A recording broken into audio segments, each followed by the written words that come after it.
tryna be like nobody else. No, I ain't tryna be like nobody else.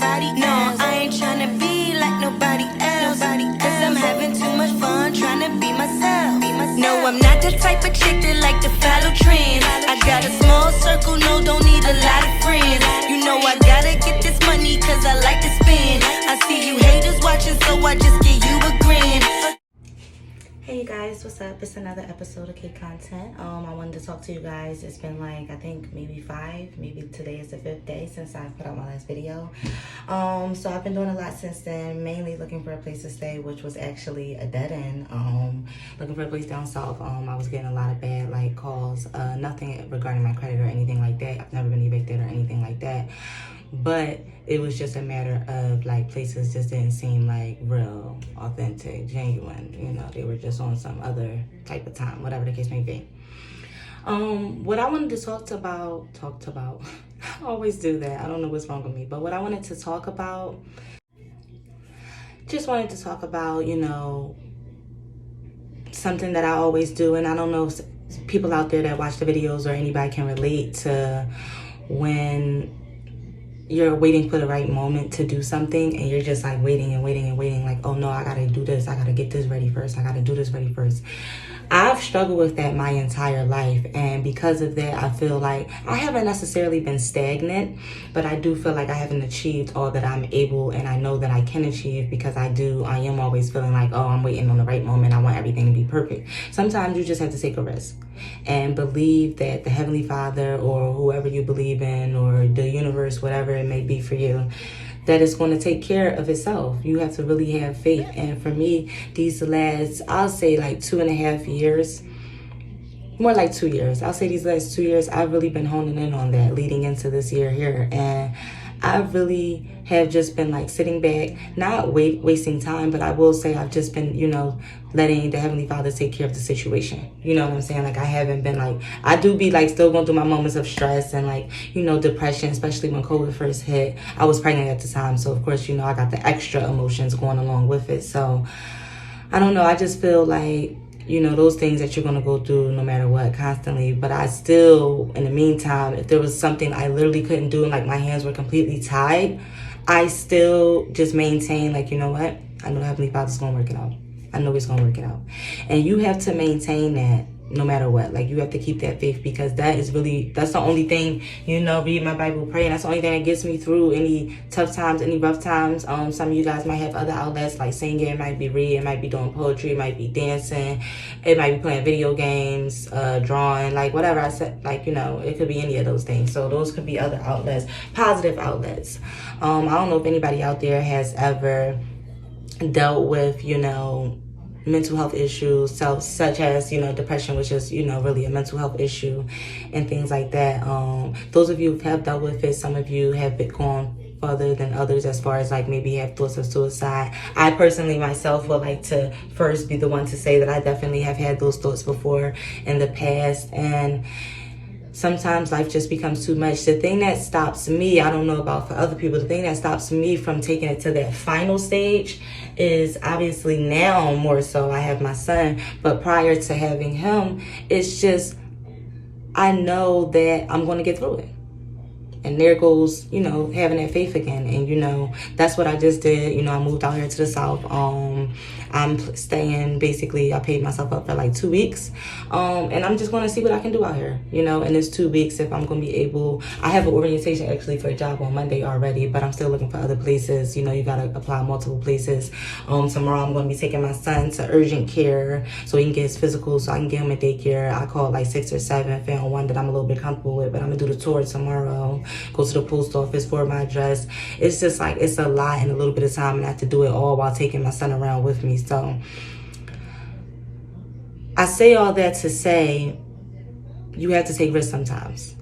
Everything is not going to go exactly how you want it to go every single time. You know what I'm saying? But that's the only way you're going to find out, is to try it. Don't ever be afraid of change. You know, don't ever be afraid to struggle sometimes, because everybody's going to go through some form of struggle, or a form of struggle to them in their life. You know, some may last longer than others. That's just how it is, you know. So never really try to evaluate yourself on things that other people are doing or how far they're going or have gone or will go. It's all about your own journey. Everybody has their own journey. Everybody has their own path that they have to live, that they have to walk down, you know. Some people running, some people still crawling, you know. So, but I don't really feel like it matters how you get to your journey as long as you get there, as long as you feel like you're achieving and accomplishing the things that you want to achieve and accomplish.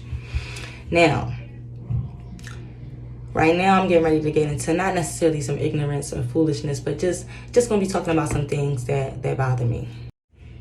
Oh my God! So things that bother me. First thing is waiting in line. Okay, so those of you out there who have to wait in line, maybe at the DMV, especially nowadays with COVID, you gotta wait in line to go inside stores and everything like that. That really bothers me because it's like, okay, how do you not know that I don't have bad feet or that it's something wrong? I can have a bad back, or it's like. It's just crazy. They need to come up with some type of better system, some seating. They just need to do better because the waiting. And then every time you're waiting, have you ever realized that there's, even at the bank, there'll always only be like one teller working? It's like, what are you doing? The line is out the door. Y'all don't want to open up more windows, but you'll just see other people walking through the bank or wherever the business is just doing them. Like they don't see the line. Most people jump in at other types of jobs and be like, oh, let me help you, or, you know, supermarket, grocery store, stuff like that. But it's just crazy. So yeah, that really bothers me. That gets on my goddamn nerves. I don't like the heat. That's period. I just don't like the heat. Okay. The reason why is because I don't care about getting darker. That's fine. Like, you know, I'm getting darker, as you can tell. Like, already, I'm already in the heat a couple of days, and I'm already gonna be Wesley Snipes soon. So like, I don't like the heat because it's not that good to sleep in. You can't take off all your clothes and not be hot. You understand what I'm saying? Like, you got the air on. It's just an uncomfortable feeling. You want to shower all the time. It's muggy. It's just too much. That's why I hate the heat. That's why I hate the summertime. I'm definitely a winter baby. I feel like being in the cool is better just because you could just bundle up and then you could still be, like, you know, comfortable as you're sleeping. Like, that's just my opinion.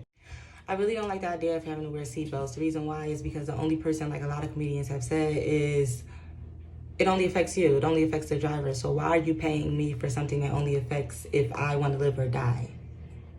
Something that's only going to save my life.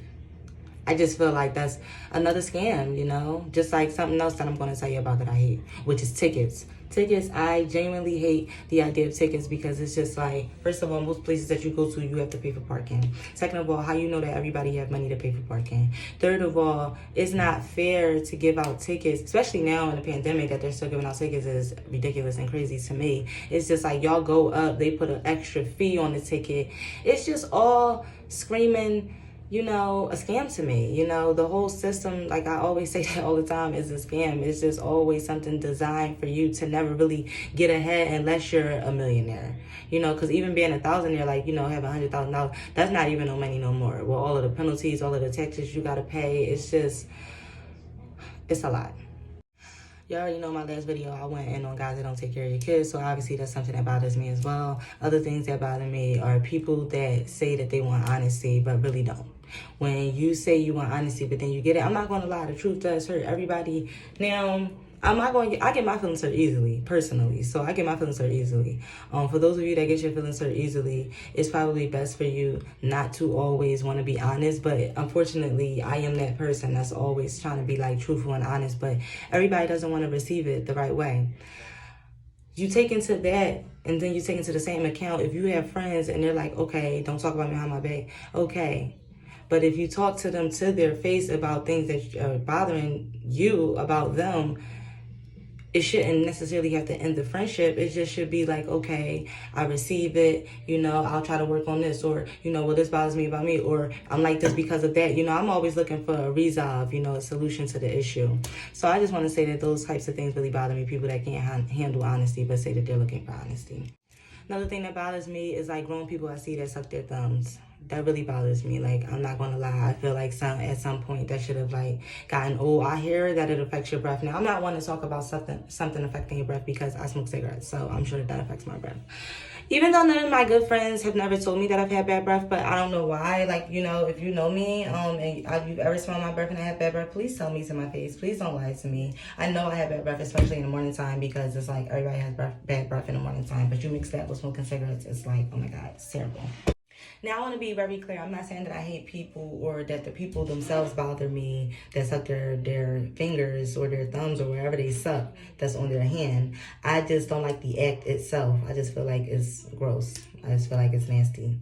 I just feel like your hands touch so many things. And I'm sure you probably wash your fingers, but it's just like your hands touch stuff, touching the couch, everything. Whatever you like, you touching everything without even realizing it sometimes. Like, so yeah, that's why I just think that sucking your fingers as an adult, as a child is bad, but even as an adult, when you really know better, it's just like, that bothers me. It really, really bothers me when guys are disrespectful. Like, women are disrespectful as well with their mouth, but I'm talking about, like, guys that don't know you. Like, say if they're trying to talk to you, you know how it is. You walking down the street, you looking good, and guys trying to talk to you, and you tell them, like, you don't want to be bothered.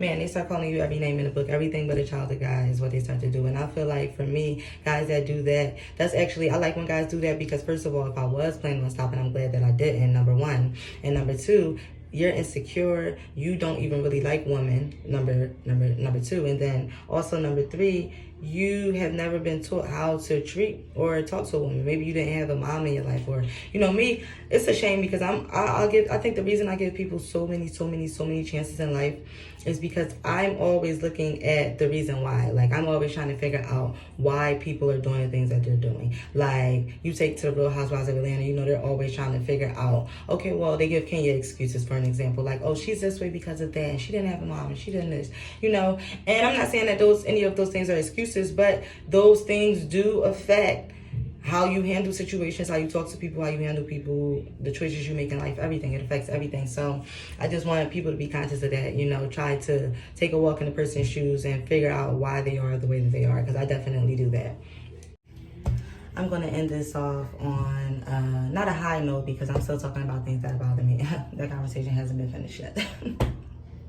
I will go on and on and on because a lot of things bother me, but another thing that bothers me is it's actually three things I want to hit on, and one of them used to be myself. And the first thing, which used to be myself, is people that can't accept criticism. You should always be able to accept criticism, because those things help you, especially if it's somebody coming from somebody that maybe it's coming from a loving place. Now, I understand not wanting to accept criticism from someone that you think that is coming from, ill will or ill feelings, whatever the case may be. I definitely understand that, but sometimes especially if it's multiple people saying the same thing about you definitely need to take a look inside of yourself and evaluate the situation. Okay, so that's one of the things. The other thing that I want to hit on is people that value materialistic things over actual people, humans. That's very, very strange to me, because you can't take you can't take humans with you when you die either, but it's those relationships, those feelings, those emotions, I feel, that bond you and kind of make you a little bit of the person that you are. So I just feel like that's really important over something that's materialistic. But people that are out here that are like that's kind of like all they care about. The last thing that I want to hit on, I actually did write something down for the first time. Is oral sex. Okay, gentlemen, fellas, listen up. All of that, well, I'm not gonna say listen up, because everybody likes something different. I personally, and people that can relate, I don't like when a man is like doing all of the extra drool, like spit, like saliva. It's too much. Like, I don't mind being wet beneath me or the bed being wet, but I would like it to be wet from myself, not from your spit. It's just gross. It's nasty. It's disgusting. It's not enjoyable, and it doesn't feel good. So to the guys that do that and the women that don't like it, that I just said that for you guys. Okay, so those are the things that I wanted to hit on. Okay, but back to what I was saying when I originally started the video. Don't let anything stop you from doing what it is that you need to do or want to do. Okay, there's been plenty of people that have moved to places that haven't even had $1 in their pocket, but they just had a dream, and they're very successful. And I feel like I definitely have more than enough tools in order to have that same outcome. However, I'm not in that same situation with an actual dollar, but you understand what I'm saying. Everything is not, going to be perfect. So don't rely on that to make decisions. In other news, I did my hair. I think it looks pretty good. I did all right, pretty much. Get a little close. It looks okay. I like it. It took me extra long because I have an almost 10-month-old son. So yeah, he'll be 10 months and I think 9 days. If today is the 8th, I'm terrible at math. But I know how to count my money, okay? I would like you guys to like and subscribe. Make sure you hit that notification bell. Make sure you leave a comment. Let me know that you like it. And I'll see you guys in the next video.